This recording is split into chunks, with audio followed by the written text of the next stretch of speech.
Minsan, sapat na ang isang pagkikita para magsimula ang isang kwentong hindi malilimutan.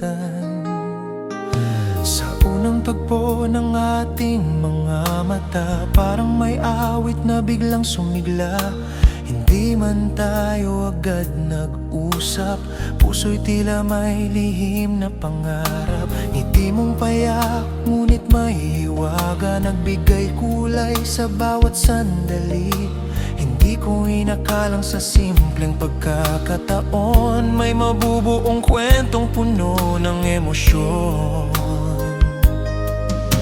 Hindi natin alam ang bukas na darating, ngunit ang tadhana'y unti-unting gumuguhit. Dalawang pusong sabay na tumibok sa isang kwentong hindi inaasahan. Sa unang tagpo, nagsimula ang lahat. Isang ngiti ang naging unang pangarap. Unti-unting nabuo ang ating kwento, hanggang ang puso'y natutong magmahal ng totoo.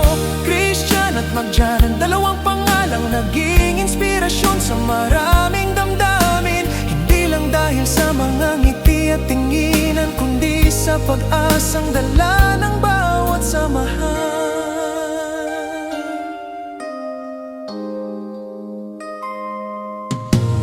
Bawat tawanan ay naging alaala, bawat sandali tila isang himala.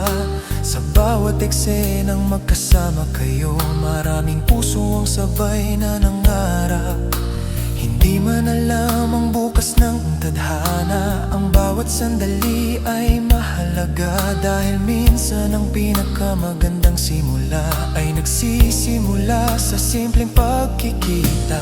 Kung saan man dalhin ang panahon, mananatili ang alaala ng unang pagkakataon. Dahil may mga kwentong hindi sinusukat ng haba, kundi ng saya at inspirasyong iniwan nila. Sa unang tagpo, nagsimula ang awit na hanggayon ay dala pa rin ang damdamin. Isang simpleng pagkikita ang naging dahilan ng mga pusong natutong umasa at magmahal. Christian at Magdian, sa bawat alaala mananatili ang ngiting hindi kumukupas. At sa bawat pusong naniwala sa pag-ibig may